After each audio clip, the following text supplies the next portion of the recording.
Bonjour, bonjour Marcel, bonjour Evrat, bonjour à tous ceux qui nous écoutent aujourd'hui. On va parler aujourd'hui des certifications en milieu professionnel. On va se poser la question de savoir est-ce que c'est un atout, est-ce que c'est pas un atout, est-ce que ça tient ses promesses. Donc aujourd'hui, nous avons deux panélistes en plus de moi. Je ne me considère pas toujours comme un panéliste. Nous avons Marcel Tulogue, qui est Product Manager, qui est très embarqué dans tout ce qui est développement de solutions, tout ce qui est développement des actifs en termes de production software. Et il a une longue expérience, plus de 10 ans dans le domaine de la fintech et du digital. Il a bossé depuis pas mal d'années avec une entreprise qui a beaucoup d'acquaintances à la couleur jaune au Cameroun. Et aujourd'hui, il va parler, il va discuter avec nous, il va nous parler des certifications de son expérience personnelle.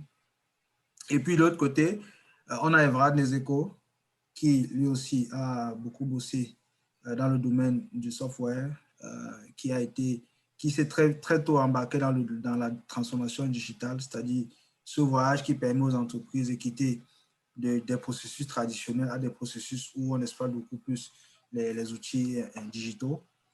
Aujourd'hui, il est consultant à PricewaterhouseCoopers, PwC, et il va accepter de partager nous son expérience personnelle et professionnelle sur la problématique des certifications.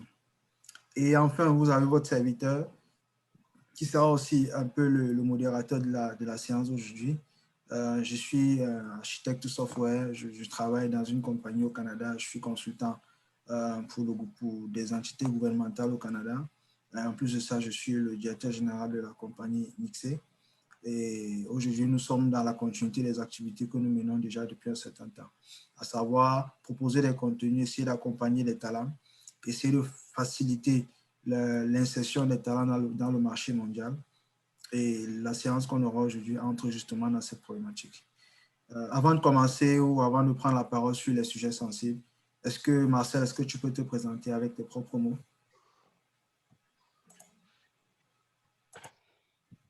Oui, merci Alexis. Bonjour à tous ceux qui sont avec nous ce soir. Bonjour Evrad, Laetitia.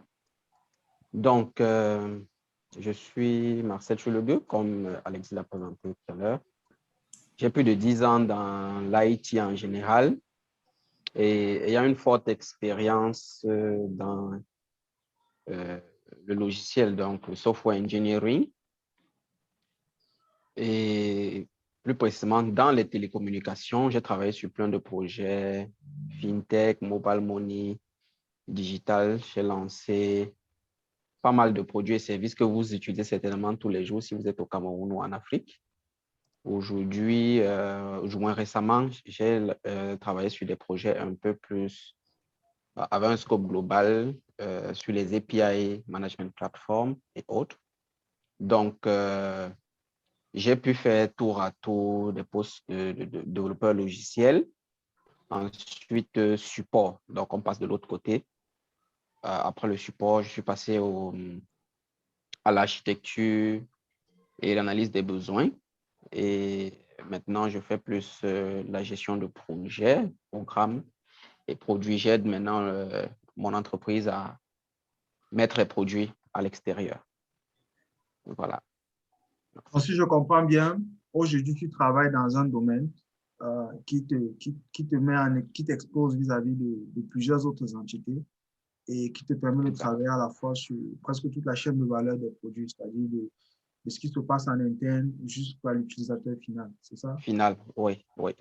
On part depuis le stage initial, donc depuis vraiment la vision que les entités business ont. Donc, les gens peuvent venir avec leurs idées, une réaction au marché ou un nouveau produit qu'on veut lancer.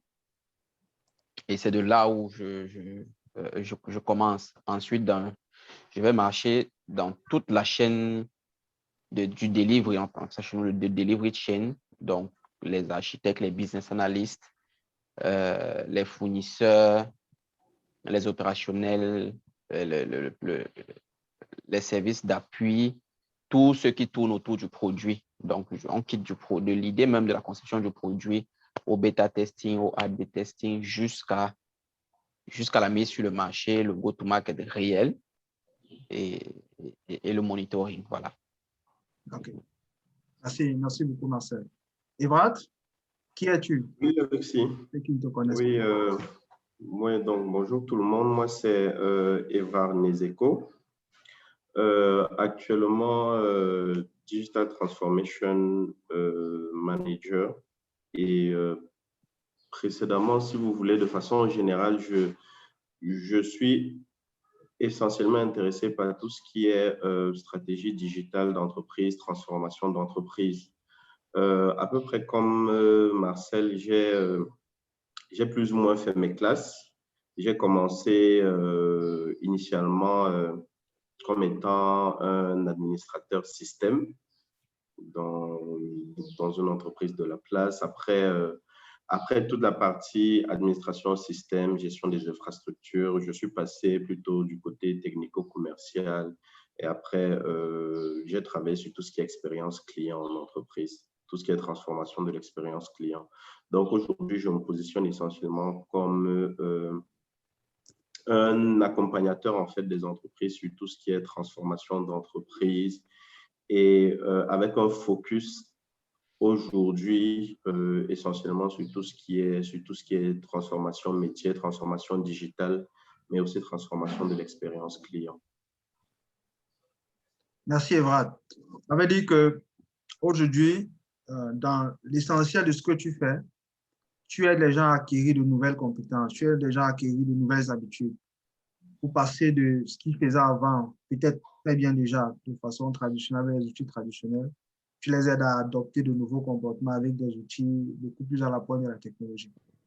Oui. Donc, tu es vraiment de la techno et des processus. Oui, beaucoup plus à la pointe de la technologie, mais également toute une grande partie dans l'optimisation en fait de ce qui est fait. Parce qu'en fait, comme on a l'habitude de le dire, dans un bon processus de transformation en fait d'entreprise, la techno vient en fait en fin de chaîne. Il y a vraiment toute la partie maîtriser les processus, essayer de changer un peu, d'optimiser les processus qui sont en place et même de changer la culture également d'entreprise pour être sûr que tout le monde adopte véritablement la nouvelle solution vers laquelle vous irez ou le nouveau système qui sera mis en place. OK, merci. Maintenant, j'ai une question pour toi, Marcel. Oui. Quelle est la toute première certification que tu as faite et qu'est-ce que ça t'a coûté de l'avoir? Ça va me ramener peut-être 10 ans en arrière. La toute première, si j'ai bonne mémoire, c'était ITIL Foundation. Okay. Donc, ITIL Foundation, je crois qu'à l'époque, ça coûtait 90 000 francs. Oui. Oui, ça coûtait 90 000 francs. Pourquoi je l'ai choisi, elle? Donc, j'étais développeur à la base, comme je disais, et je m'intéressais en premier, j'étais développeur Java, ensuite j'ai fait développement PHP et autres. Donc, ma première idée était effectivement d'aller faire les certifications Java.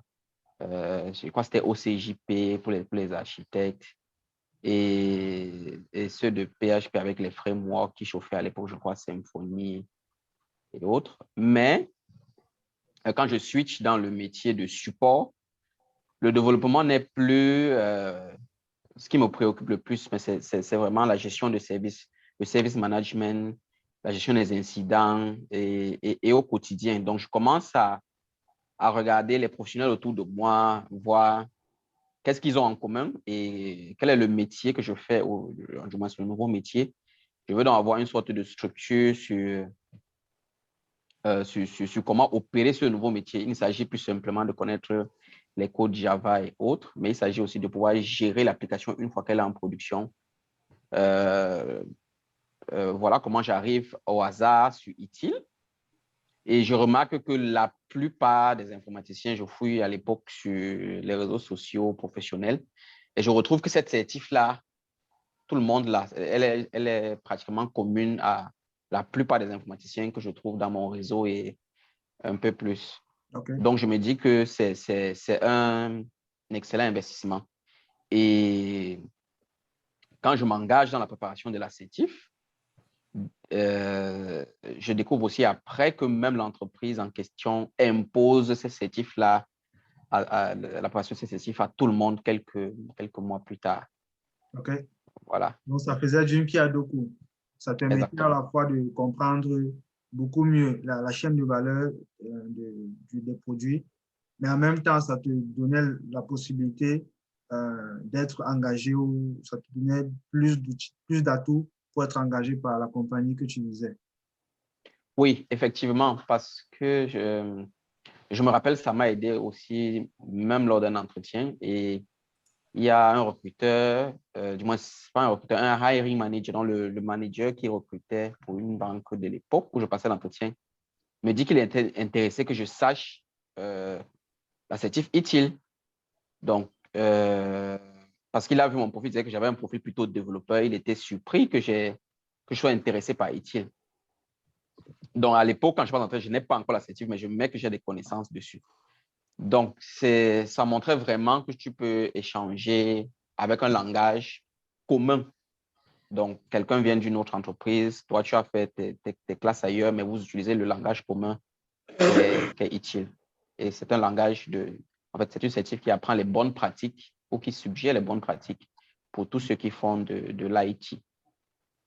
Voilà. Evrard, toi, quelle est ta première certif et Oui, qu'est-ce qui Alexis. t'a permis d'aller au bout de ta première certif? J'avoue que pour moi, c'était ça a été probablement un peu moins structuré que chez Marcel. En fait, si je me rappelle bien, parce que oui, ça fait quand même également un bout, je crois que ça tourne également autour de 10 ans de là.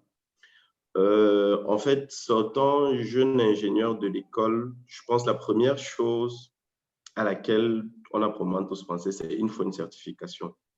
On ne savait même pas forcément en fait à quoi ça allait véritablement nous servir, mais la certification en fait était à ce moment-là l'outil, ça semblait être c'était le mot à la mode en fait. Okay.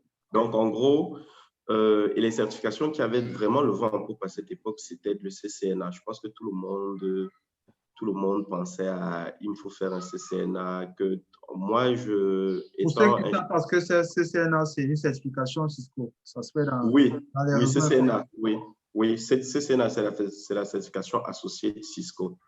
Tout le monde, en fait, disait, je vais faire un CCNA.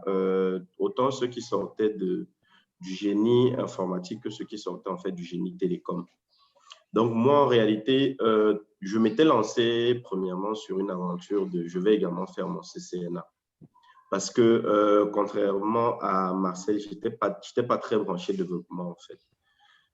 Mais en fait, dans le chemin faisant, en fait, pour faire mon CCNA, ce qui s'est passé, c'est que je me suis rendu compte, en fait, que si vous voulez, l'écosystème, en fait, était beaucoup plus vaste. On avait effectivement du réseau avec tout ce qui était Juniper, tout ce qui était Cisco à cette époque-là, mais il y avait vraiment toute la partie infrastructure qui, à ce moment-là, au fur et à mesure que j'avançais, toute la partie infrastructure m'a en fait passionné et j'ai été encore plus attiré par tout ce qui était technologie Microsoft. Donc, en fait, c'est commençant à me préparer pour mon CCNA que j'ai finalement viré vers une certification Microsoft sur tout ce qui est administration des serveurs. Donc, c'est essentiellement ça qui était ma première certif, mais qui, comme je le dis, n'a pas véritablement été mon premier choix. C'est vraiment chemin faisant vers ma certif CCNA que je me suis rendu compte qu'il y avait un univers beaucoup plus intéressant avec potentiellement des possibilités beaucoup plus vastes sur tout ce qui était univers Microsoft que l'univers Cisco qui, lui, était un peu plus réduit. Et finalement, tu as pris exactement quel certif? Tu as commencé? Le MCSA. OK. Et ça t'a coûté combien? Dans les 120 000 à l'époque. OK. C'était déjà pour un étudiant. Oui, c'était un investissement. C'était un réel investissement, en fait. Pour la petite histoire, quand j'ai vu, en fait, la question que je me suis posée, parce qu'à l'époque, moi, sortant de Polytech, je payais quoi, 50 000. Donc, quand j'ai vu 120 000, je me suis d'abord demandé est-ce que la certification va me prendre 2 ans parce que pour moi, 120 000, c'est le double de 50. Donc, potentiellement, on va t'apprendre des choses là-bas qui sont suffisamment futuristiques pour te ramener, Donc, probablement avec un cursus de plus 2 cher que ans qui va te 2 ans donner. d'études à l'école. Oui, oui. Mais quand je me suis rendu compte qu'il y a des gars qui s'asseyent aujourd'hui qui font un CCNA en 2 mois. Donc, Rassuré. ça, oui, c'était quand même quelque chose, en fait, de passer de tout cet environnement scolaire à l'environnement des certifications qui essayent vraiment de professionnaliser, en fait. OK. Et ça, c'est une question pour Marcel. Aujourd'hui, ça fait plus de 10 ans que tu as eu ta première certification. Tu en as eu quelques-unes après.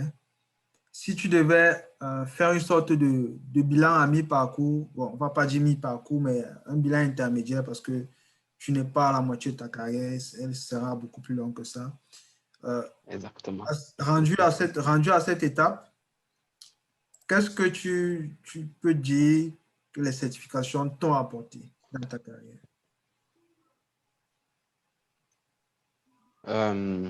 Oui, c'est une question assez intéressante. Donc, Concrètement, c'est-à-dire, je dirais que les certifications m'ont apporté beaucoup, concrètement, ça t'a... mais oui, je dirais que les certifications m'ont apporté beaucoup, mais si je dois classer par ordre, je dirais que la première chose, c'est vraiment de structurer les connaissances. Donc, la première chose que j'ai eu des certifs, c'est vraiment structurer les connaissances. Et il y a eu des certifs très pointus et très techniques, comme celle de Visa ou de Ericsson, donc des constructeurs bien spécifiques avec lesquels je travaillais tous les jours, qui m'apportaient une compétence très technique, très pointue sur ce domaine, sur les plateformes que je manageais à l'époque, comme la plateforme de Visa, qui était à l'époque leader du mobile money en Afrique. Mais aussi, il y a des certifs plus qui ont développé plus des soft skills. Je pense principalement à Vital Smart, Crucial Conversational, Crucial Accountability, qui n'étaient pas les certifs que j'avais personnellement choisis, mais que l'entreprise avait imposés. Mais ça te montrait, par exemple, comment travailler lorsqu'il y a des fortes pressions ou bien tu rencontres une situation critique, quand il y a de l'enjeu, il y a de gros risques à se faire virer ou à mettre toute l'entreprise à risque. Comment tu réagis, comment tu engages la conversation dans ce genre de cas. Donc, je dirais que les certifs te permettent de structurer déjà ta pensée ou ton travail. Tu peux avoir ces skills de façon naturelle ou en lisant beaucoup, mais avec une certif, tu es plus ou moins structuré. Donc, ça, c'est la première chose que ces m'ont apporté. La deuxième chose, c'était de pouvoir aussi communiquer aux personnes hors de mon cercle.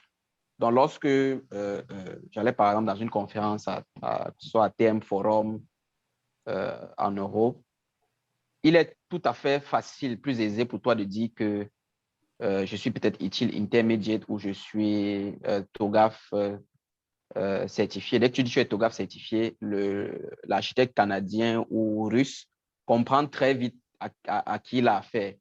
Parce que si tu commences à expliquer en français ou en anglais et puis ça ne donne pas, on peut ne pas très bien te classer. Donc, ça permet aussi de communiquer avec un langage commun avec ceux qui ne sont pas de ton cercle direct. Maintenant, plus récemment, j'ai commencé à dévier un peu des certifs parce que c'était un peu trop, j'ai trouvé les certifs, certaines certifs, ou du moins la plupart des certifs, un peu trop vendor-based, donc un peu trop calqués chez celui qui fait la promotion de cette certif-là. Un peu comme des outils Donc, marketing. j'ai plus migré vers des plateformes, oui, que ce soit les outils Microsoft ou les certifs Google que j'aime bien. Donc, j'ai plus migré vers les plateformes de formation en général, où là-bas, ce n'est pas juste la certif, mais c'est un learning path. Donc, je suis quitté vraiment des certifs vers les learning paths. Okay. Donc, aujourd'hui, oui, quand j'ai voulu transitionner du métier opérationnel vers le métier de business analyst ou d'architecte, je suis allé prendre le learning path de Becoming Business Analyst. Ce n'est pas juste une seule certif, mais c'est un ensemble de peut-être 11 certifs, mais qui te font circonscrire un domaine précis et te donnent des skills clairs, les contours de tous les skills d'un métier, du moins du métier auquel tu aspires. Okay. Et pareil encore, quand j'ai voulu quitter de Business Analyst à Technical Program Manager que je fais aujourd'hui, j'ai pris celui de Microsoft, Technical Program Management Learning Path, qui est sur LinkedIn. Et là encore, ça me donne tout ce path-là. Donc, c'est un ensemble de formations, d'exercices, etc. sur une plateforme qu'ils surnomment eux-mêmes le Netflix de l'apprentissage. Donc, aujourd'hui, je vois plus l'apprentissage comme... je vois plus... moi, je privilégie plus ce type de plateforme aux certifications au sens traditionnel du terme. OK. Voilà. Et ça, c'est une question pour Evrad. Est-ce que tu connais des gens aujourd'hui dans ta position, peut-être autour de toi, des collègues, qui sont arrivés sans forcément avoir de certification? Oui, tout à fait, Alexis. Ça, c'est un point très pertinent. En fait, aujourd'hui, le principe de certification, en fait, c'est pas quelque chose qui garantit, en fait, le fait de pouvoir arriver à un poste ou à un certain niveau de responsabilité, en fait. Effectivement, je connais, j'ai des collaborateurs, en fait, qui aujourd'hui sont même à des positions supérieures aux miennes, mais qui sont passés par mon chemin, mais sans toutefois avoir, par exemple, le niveau de certification, un certain niveau de certification, quoi. Aujourd'hui, il faudrait pouvoir, bien que les certifications existent, il faudrait pouvoir garder à l'esprit qu'il y a l'expérience professionnelle qui est un élément excessivement déterminant lors de l'avancée, en fait, dans des entreprises. Certainement, on aura pour des postes, il y a des postes aujourd'hui où il y aura toujours des spécifications, en fait, en termes de besoins en certification, mais l'expérience professionnelle reste véritablement un élément déterminant. Parce qu'en fait, j'ai bien apprécié les propos de Marcel tout à l'heure, qui présentait en fait la certification en réalité comme une sorte de validation en fait des connaissances en fait qu'on a. Aujourd'hui, ça c'est mon point de vue, mais je pense qu'il faudrait véritablement pouvoir positionner la certification à ce niveau-là et pouvoir se dire que même si on voit quelqu'un à un certain poste de responsabilité avec des certifications bien précises, ce n'est pas ces certifications-là, en fait, qui valident le poste auquel il se trouve aujourd'hui, mais c'est d'abord l'expérience qu'il a eue, l'expérience à laquelle il était exposé tout au long de son parcours. Donc, effectivement, comme tu le dis, il y a beaucoup de personnes aujourd'hui à travers le monde qui font ce que je fais au quotidien sans toutefois avoir les mêmes certifications. Il y en a qui y sont même arrivés sans avoir de réelle certification, quoi, mais qui, aujourd'hui, du fait de leur expérience, ont une certaine méthodologie, en fait, dans l'approche globale qu'ils ont de leur boulot, une expérience qui est beaucoup plus déterminée par quelles sont les difficultés auxquelles ils ont été confrontés et qu'est-ce qu'ils ont pu appliquer, en fait, pour pouvoir arriver à surmonter ces difficultés-là. Donc, si je comprends bien ce que tu dis, c'est qu'il peut arriver d'avoir même des biais par rapport aux certifications. C'est possible de rencontrer des gens qui ont même un bagage de certification, qui occupent un poste en particulier, mais qu'en réalité, il n'y a pas un couplage entre eux, il n'y a pas une relation de cause à effet entre les certifications qu'ils ont dans leur bagage et le poste qu'ils ont. C'est-à-dire que parfois, tu peux croire que c'est parce qu'il a cette certification qu'il est là, mais en réalité, il est là parce qu'il a engagé un processus professionnel qu'il a amené là. Et bon, par la force des choses, peut-être avant de commencer le processus, il avait déjà ses certifications ou qu'il avait fait ses certifications pour d'autres opportunités qui ne se sont pas concrétisées. Est-ce que j'ai bien saisi ton point à ce niveau-là? Oui, exactement, Alexis. Tu es véritablement droit, tu es droit dans le mille, en fait, parce que globalement, aujourd'hui, il y a beaucoup de personnes qui font l'assertif en fait pour valider les compétences qu'ils ont déjà eues. Par exemple, j'ai connu des collaborateurs qui ont fait ITIL que Marcel a eu à faire avant, mais qui ont fait ITIL parce qu'ils étaient déjà en contact avec tout ce qui était service management. Ils ont travaillé dans des entreprises qui ont fait du service management bien longtemps avant, donc il était au contact de tout ce qui est processus de service management, il sait tout ce qui est incident management, tout ce qui est problème, mais qui en réalité a fait l'assertif en fait pour pouvoir confirmer ces données-là, pour pouvoir juste valider en fait ses acquis. Okay. Mais maintenant, si quelqu'un voudrait à ce moment-là essayer de faire une corrélation entre il arrive à ce poste-là parce qu'il avait l'assertif, ce serait une grave erreur parce que potentiellement, il y est arrivé parce qu'il avait d'autres expériences professionnelles antérieures à sa assertif qui lui ont permis de pouvoir franchir ce cap. OK. Maintenant, j'ai une question pour Evrat, pour Marcel, autant pour moi. Dans l'ensemble des certifications que tu as faites, en dehors d'ITIL, qui, d'après ce que tu nous as déjà vraiment été un élément déclencheur, ça a été comme une sorte de tremplin. En dehors d'ITIL, et aujourd'hui, tu l'as dit, tu es beaucoup plus orienté vers des apprentissages en suivant une sorte de feuille de route, un learning path. Aujourd'hui, quand tu fais le récap de toutes les certifs que tu as faites, en dehors d'ITIL, quelle a été la plus intéressante, quelle a été la plus pertinente pour ta carrière? Bon, pour ma carrière, comme Evra l'a dit, ce n'est pas l'assertif qui a vraiment compté. Okay. C'est l'expérience et c'est les achievements qui ont déterminé. Okay. Ouais, qui ont déterminé. C'est beaucoup plus ça. Mais s'il faut vraiment, pour chacun des parcours, s'il faut donner une certif pour les parcours que j'ai eus, donc, en plus du ITIL, le premier ITIL, c'était le Foundation. Je suis allé au niveau intermédiaire. Donc, au niveau intermédiaire, c'est que tu approfondis un peu les connaissances. Donc, quand on approfondit les connaissances sur ITIL, on arrive à ce qu'on appelle Operation Support Analysis que j'ai fait. Et je me suis rendu compte dans la majorité du temps, à cette époque-là, que mon travail, c'était de résoudre les problèmes. Ce n'était pas vraiment de faire l'IT. Parce que voir le travail d'un IT juste comme de l'IT, c'est un peu réducteur. C'était de résoudre les problèmes. Donc, il y a une certif qui était très intéressante. C'est Kepna Trego. C'est une certif en problem solving. Okay. Donc, Kepna Trego, vous pouvez Google cette certif-là.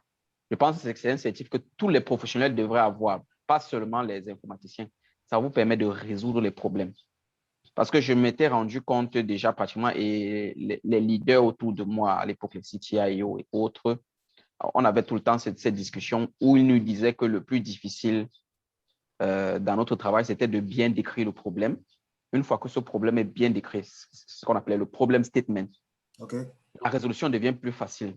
Donc, cette certif va vous apprendre, par exemple, à dire, voici un problème, le problème se décrit comme ceci, et voici ce que ce problème n'est pas, qui est quelque chose que beaucoup de gens oublient de dire lors de la résolution du problème. Donc, ce que je résous, si ce n'est pas quoi, ou comment ça se manifeste, etc. Et maintenant, autre chose que j'ai appris toujours dans les certifs de résolution de problèmes, c'est de pouvoir décrire comment le monde serait si ce problème n'existait pas ou si ce problème était résolu. Lorsque tu le décris comme ça transmet plus facilement à tes collaborateurs et même à tes chefs pour avoir les autorisations nécessaires, etc.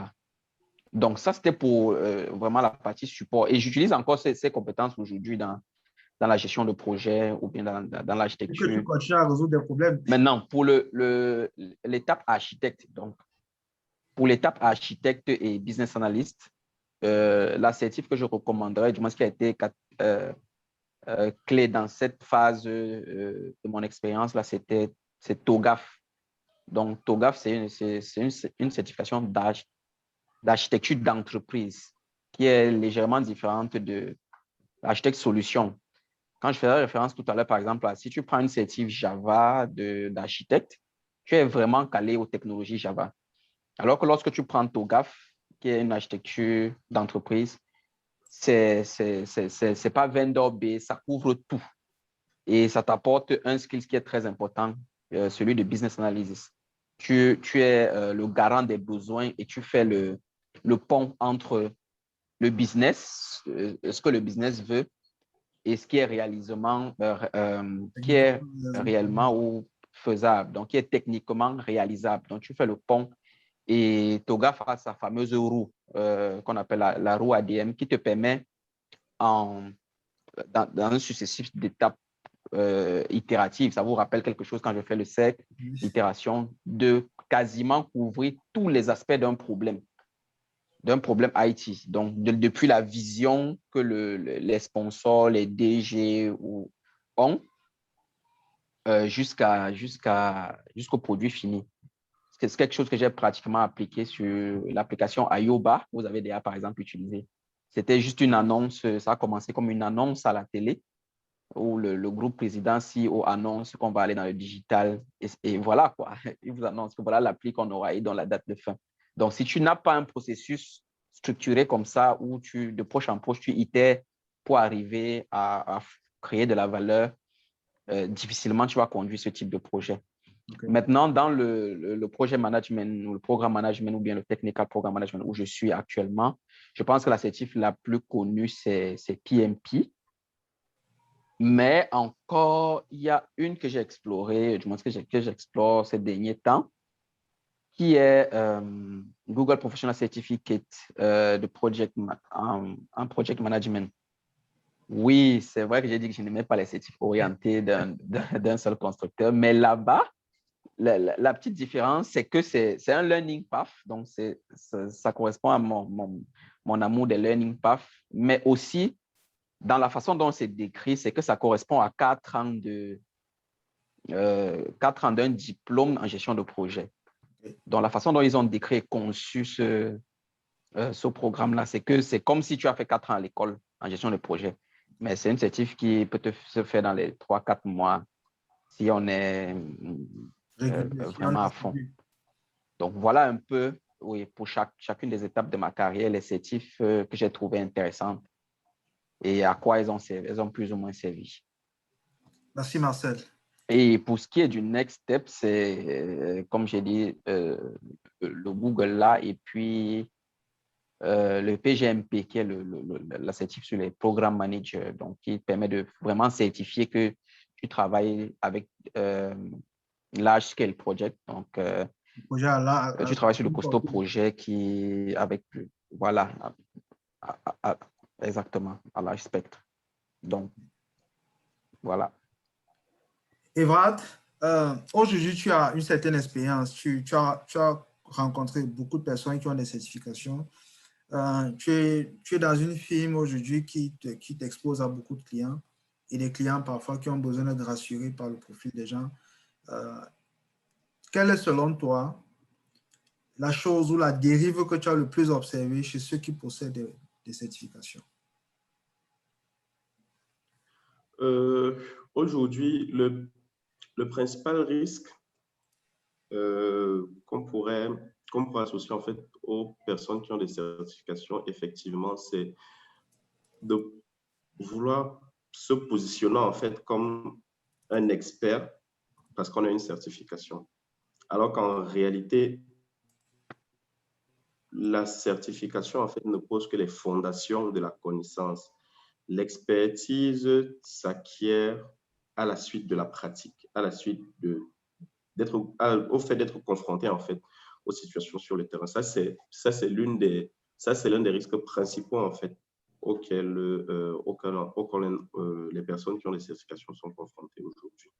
Donc, si aujourd'hui je devrais véritablement pouvoir orienter des personnes qui ont des certifications, c'est de pouvoir toujours rester en mode écoute constante, parce que l'un des leitmotivs, en fait, c'est de pouvoir se dire que la courbe d'apprentissage, elle est constante.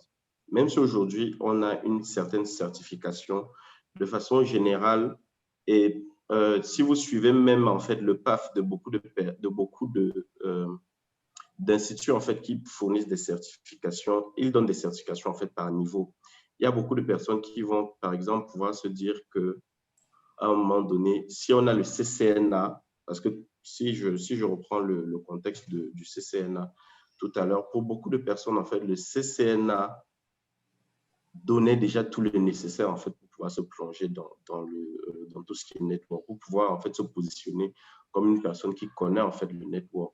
Alors qu'après, normalement, après le CCNA, il y a le CCNP, il y a le CCIU et autres. Or, en fait, il y a pouvoir se dire qu'il y a une certaine gradation et même pouvoir passer, en fait, faire le CCNA vers le CCNP, il faudrait pouvoir avoir un certain niveau de pratique qui valide, en fait, le fait de pouvoir justifier, le fait de pouvoir, comment on va dire ça, soumissionner, en fait, vers le niveau supérieur. Donc, en fait, c'est ça, c'est toujours pouvoir se dire que si aujourd'hui on a la certification, ça ne veut pas forcément dire qu'on est mieux comparé à d'autres personnes qui n'auraient pas cette certification-là. Parce qu'effectivement, comme tu l'as dit aujourd'hui, dans notre métier aujourd'hui, on a la chance d'être au contact, en fait, du client.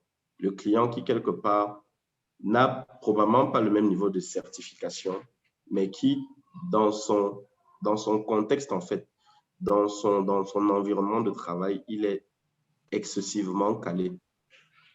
Il n'a peut-être pas la certification, mais il sait qu'aujourd'hui, dans la configuration de son environnement, il y a eu, par exemple, une particularité qui probablement ne pourra jamais être comblée par toutes les certifications qui pourraient être faites. Il y a une particularité aujourd'hui du fait que son environnement soit spécifique. Dans ce contexte-là, cette personne est beaucoup plus calée, a beaucoup plus d'expérience, en fait, et pourrait probablement résoudre ces problèmes beaucoup plus rapidement que n'importe quelle personne qui aurait une certification. Je prendrais même ici l'anecdote sur un papa à l'époque dans une des entreprises où j'ai travaillé, qui en fait n'avait pas de certification, mais qui avait travaillé essentiellement sur la solution. On a eu à recruter des jeunes qui, bourrés de certifs, qui estimaient pouvoir faire des conceptions assez futuristes et tout. Mais le papa, en fait, savait ce qu'il fallait faire pour faire fonctionner le business. Il savait exactement où il fallait toucher et quand il fallait toucher à chaque fois qu'il y avait un problème ou un incident pour pouvoir faire tourner, en fait, la maison. Et c'est en fait ça qui est le plus important pour une entreprise. Ce n'est pas toutes les connaissances intrinsèques qu'un individu a pu glaner au fond, mais c'est de pouvoir résoudre des problèmes, de pouvoir apporter des solutions aux problèmes qui sont rencontrés par l'entreprise. De la valeur ajoutée. Oui, et ça, exactement. Et ça, c'est véritablement quelque chose qu'on ne valide pas, en fait, avec une certif. Mais tout ça est validé véritablement par ce qu'on fait sur le terrain, quelles sont les applications, en fait, qu'on met en jeu de toutes les connaissances qu'on a eu à glaner. OK. Il y a un concept dont tu Exactement. as parlé tout à l'heure, Evrard. J'aimerais un peu revenir dessus. Tu as parlé du vendor locking, c'est-à-dire le fait que quand une certification épouse trop l'ADN de l'entreprise qui l'a promue, ça crée souvent peut-être des dérapages parce que on prend l'exemple de la certification CCNA qui est extrêmement utile quand on a l'ambition d'utiliser les équipements Cisco, mais qui peut être moins utile quand on sort de l'univers Cisco, de l'écosystème Cisco. Donc, la question que j'aimerais te poser, c'est aujourd'hui, avec ton expérience, quel est le regard que tu as par rapport à ce vendor locking? Et l'autre question, et c'est une question pour vous deux, bien sûr, c'est de savoir, est-ce que vous ressentez de la peur par rapport à l'obsolescence des certifications? Je prends un exemple. Pour ceux qui sont un peu familiers à l'environnement Java, et quand on parle pas seulement des informaticiens, parce que même les comptables, il y a plein de métiers qui demandent des certifications professionnelles post-formation et qui constituent souvent l'épine dorsale de leur façon de faire. Je pense par exemple à Java, qui pendant une bonne période avait une structuration, et puis depuis 2-3 ans, Oracle est en train de faire une refonte des certifications. Avant, on avait des OCA, OCP avec des processus au milieu. Maintenant, on n'a plus d'OCA, c'est OCP. Donc, qu'est-ce qui se passe pour vous quand vous vous rendez compte que j'ai une certification qui est devenue obsolète? Si je peux commencer. Oui, oui, s'il te plaît. Oui, Marcel. Oui. Déjà, avant de commencer, j'ai pensé à une petite anecdote quand Evrad répondait tout à l'heure. C'est que dans le domaine de la fintech, par exemple, je me suis rappelé de l'anecdote avec un collègue. Nous avons passé près de 2 ans à chercher une certification sur la fintech, sur le mobile money. Donc, c'était comme Une c'était quête comme une religieuse. obsession. Oui, une quête que mais où est le Graal, où est-ce que ça se trouve? Avant de se rendre compte qu'en fait, nous étions les experts du domaine parce que nous avons l'expérience. Donc, l'expérience, comme Evra l'a dit, ça dépasse presque tout. Et plusieurs fois, on a eu des consultants qui sont venus nous proposer des choses où, clairement, au début de la réunion, on savait que c'est un produit qui allait rater parce qu'il y a un élément du principe fondamental de base du fonctionnement qu'ils n'avaient pas pris en compte. Ils se disaient que non, en lançant telle ou telle campagne, on va booster les chiffres, mais ils n'avaient pas du tout idée des conséquences de comment on fait si la campagne ne marche pas ou alors comment on revient à l'état initial avec des opérations comme récupérer ce qu'on a donné aux abonnés. Donc, parfois, il n'y a pas du tout de certification dans un domaine et c'est l'expérience donc qui va jouer. Okay. Maintenant, pour ce qui est de l'obsolescence, je crois que c'est une des raisons pour lesquelles je n'ai pas trop aimé les vendor lock-based certification parce que justement, soit ça te renferme trop chez ce fournisseur et le jour où il change, tu es obligé de changer. Le jour où on passe de utile version 3 à version 4, tu es obligé d'upgrade. Ou si on passe de PMP qu'on connaissait, quand on commence le PMI ACP Agile, tu es obligé d'aller vers le Agile. Donc, quelque part, c'est un business. Hein? Ça, c'est mon avis personnel, c'est que c'est un business et c'est fait pour que tu restes permanemment en train d'investir sur les certifications pour te maintenir au top.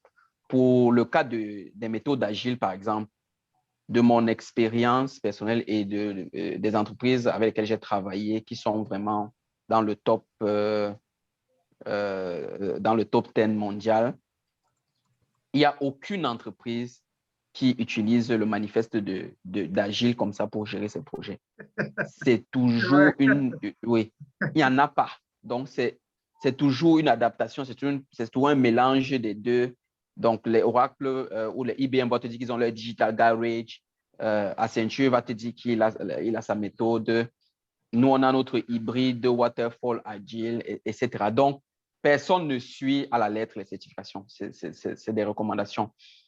Et l'autre chose, pour lutter contre ça, comme je dis, moi, j'ai pris l'option de vraiment m'intéresser seulement aux skills que je veux avoir qui m'aident quand j'identifie un gap particulier ou bien un projet où je me projette dans l'avenir. Je regarde quels sont les skills gaps que j'ai.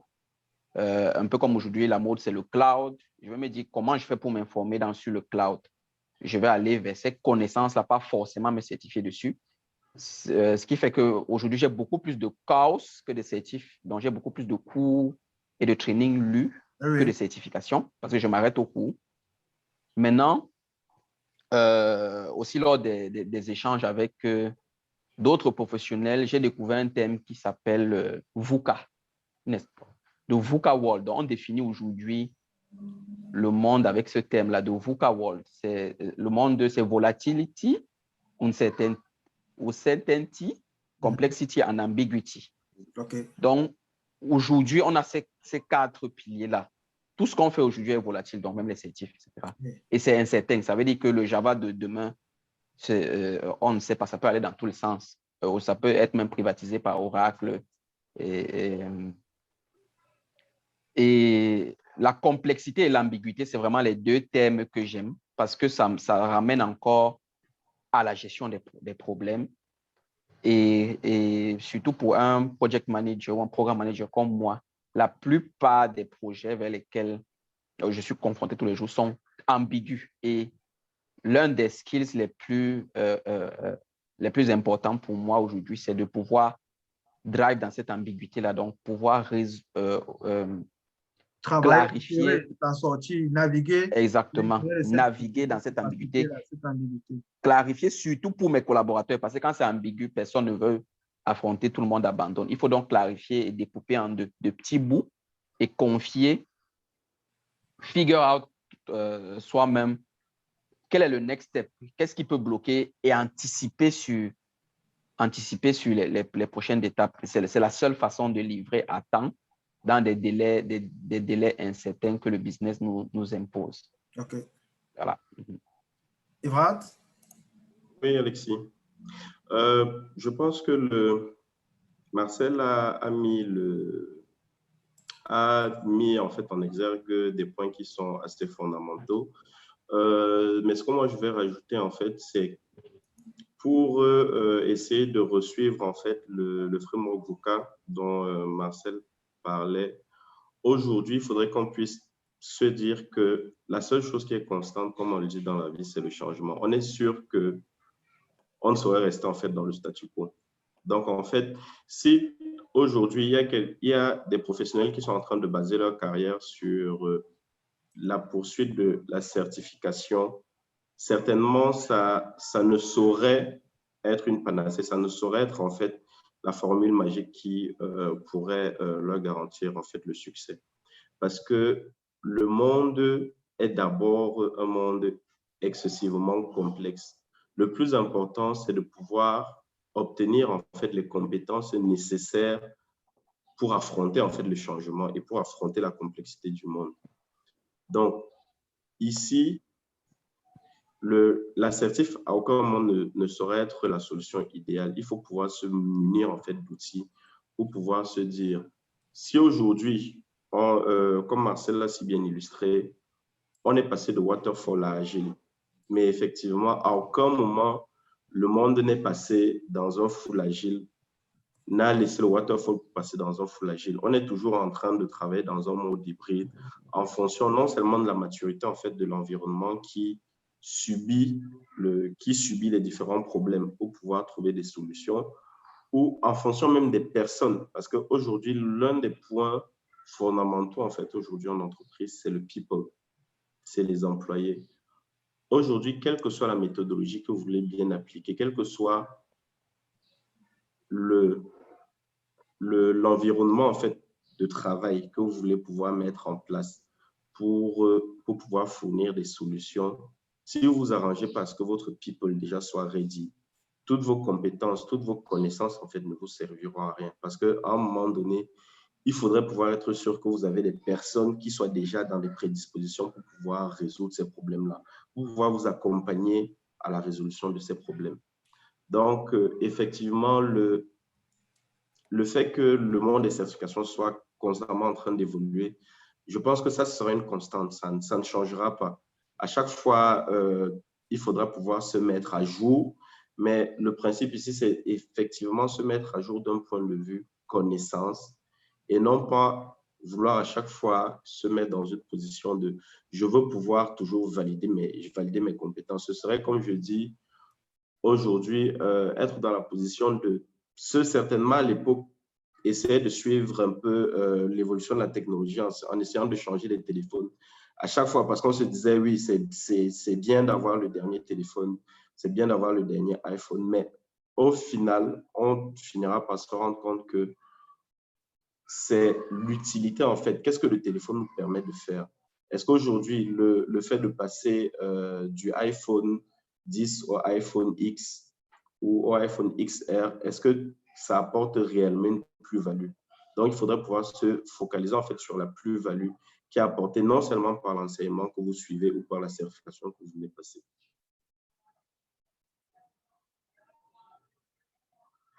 OK, merci Evrard. Maintenant, la question que j'aimerais poser à Marcel, vous avez pris tous les deux, vous êtes dans le monde de l'IT, des technologies de l'information, mais vous avez pris des orientations un peu différentes.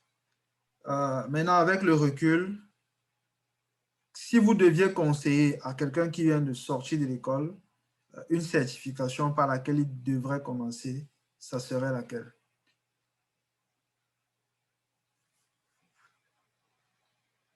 Ton micro est fermé, Marcel. OK, oui, mon micro est était fermé. Oui, la certif par laquelle commencer, c'est vraiment une colle parce que, comme on l'a dit, c'est certain. Et l'IT, la technologie change tous les jours. Donc, je dirais il faut d'abord identifier, il faut que celui qui vient de sortir de l'école doit identifier quel est son métier.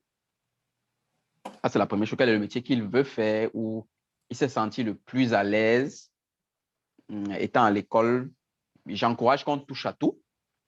Mais maintenant, on a des affinités, on voit ce sur quoi on est plus à l'aise et à partir de là, on commence. Ce serait par domaine. Donc, moi, j'encouragerais de faire ITIL, qui est plus ou moins générique dans la gestion des services. Ça permet c'est une certif transversale.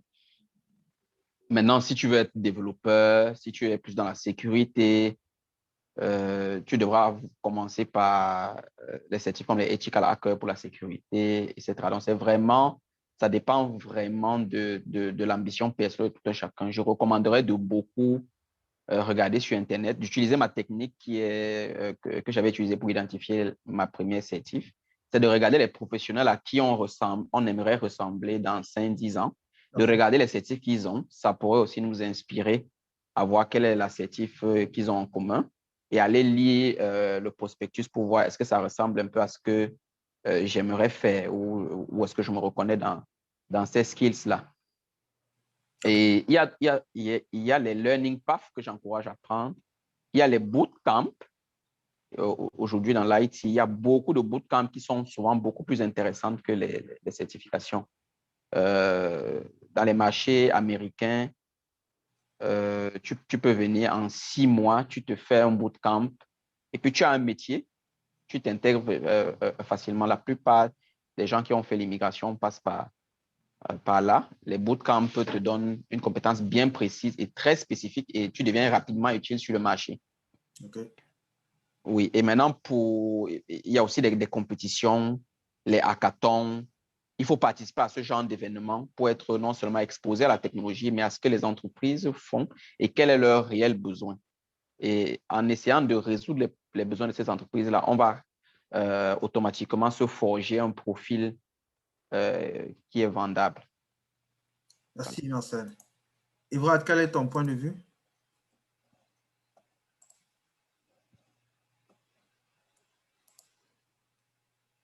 Oui, OK. Oui, donc aujourd'hui, en fait, dans ma façon de voir les choses,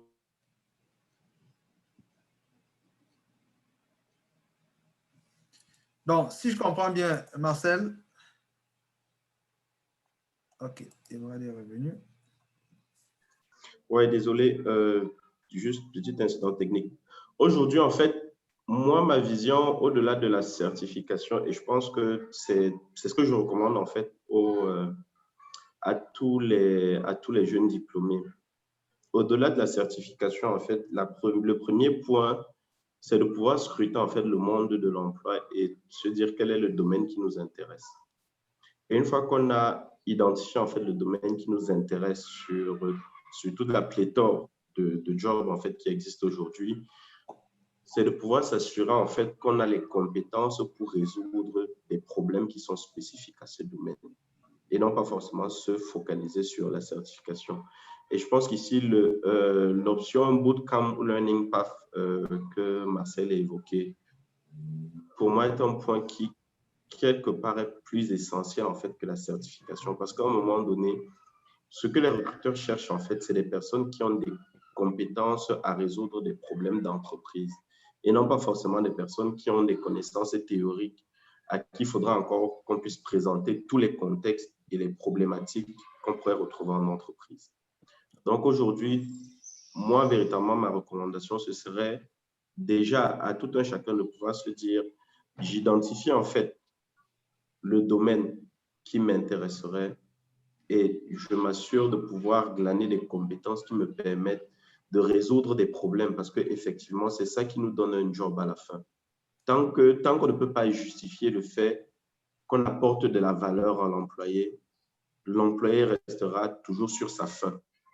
OK. Donc, c'est pouvoir se rassurer qu'on apporte véritablement de la valeur dans toute la chaîne de valeur en fait, d'une entreprise. Donc, pour toi, on peut démarrer sa carrière sans avoir la pression d'obtenir une certification qui permettrait d'attirer l'attention. Pour Marcel, on pourrait aussi le faire, mais s'il faut se lancer dans le balai des certifications, il faut y aller étape par étape et il faut y aller en faisant du reverse engineering, c'est-à-dire regarder ceux à qui on veut ressembler, voir quel est le point commun de leur parcours, ressortir l'assertif qui semble être le point commun, l'obtenir, et puis en fonction des étapes de notre carrière, des rôles qu'on veut embrasser, identifier quelle est la certification qui pourrait aider. Et puis plus tard, se concentrer sur vraiment une compétence transversale, une compétence qui soit agnostique des fournisseurs, qui soit indépendant des fournisseurs et qui nous permet d'appréhender les solutions d'un point de vue global ou fondamental et ne pas tout rester dans le spécifique d'un fournisseur ou d'un consultant en particulier. Exactement. Et je voulais aussi ajouter, comme on parle de jeunes diplômés, Oui. de vraiment faire les stages, parce que le stage, c'est une expérience professionnelle. Okay. Donc, commencer les stages et garder la curiosité, cette curiosité-là d'apprendre.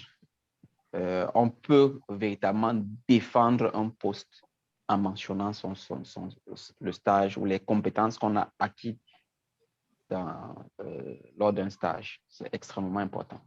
Okay. Moi, je dirais en tant que recruteur que le savoir-faire ne peut jamais être remplacé par la prétention du savoir-faire.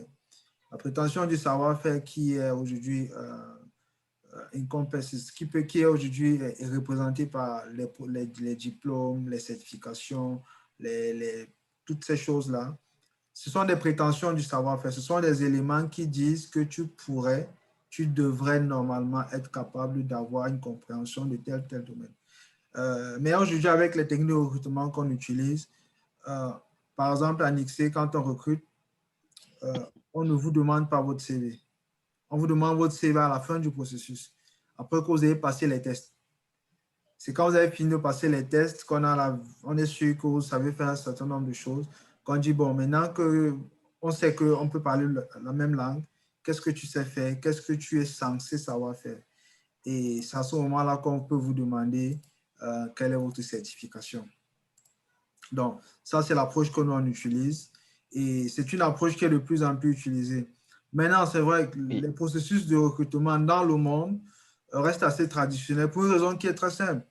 C'est que c'est très difficile d'évaluer les gens sur la compétence plutôt que de se reposer sur les prétentions de compétences. C'est beaucoup plus facile de dire à un mec, donne-moi un certif et puis je me contente de ce que tu as déclaré et j'avance avec en me disant que la probabilité que je me trompe reste faible plutôt que de dire, bon, je veux vraiment évaluer ce que tu sais faire. Donc, il faut que je puisse créer un environnement de test, il faut que je puisse évaluer. Donc, ça ouvre le champ à beaucoup d'autres interrogations, beaucoup d'autres difficultés. Et certains préfèrent dire, bon, autant, au lieu de souffrir autant, bon, on va se contenter de prendre le diplôme, de prendre l'assertif et puis d'avancer avec.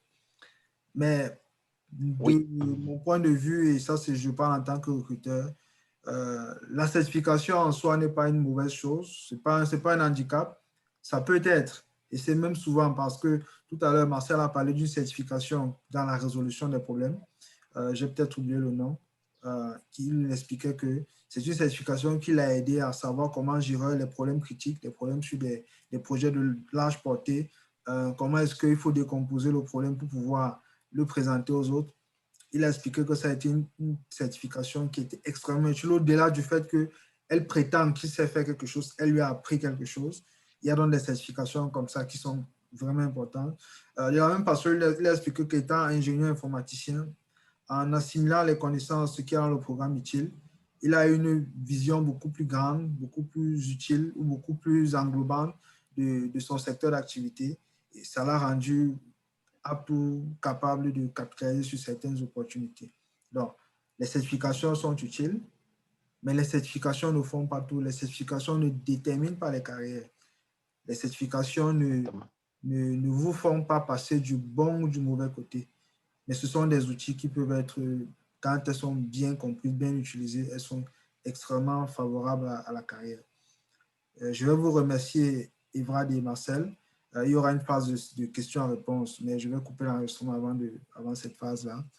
Je vous remercie pour votre disponibilité et pour le temps que vous mettez pour nos talents, pour nos demandeurs de projets. Parce que parmi nos talents, on a des gens qui travaillent déjà quelque part, qui veulent juste des projets plus intéressants.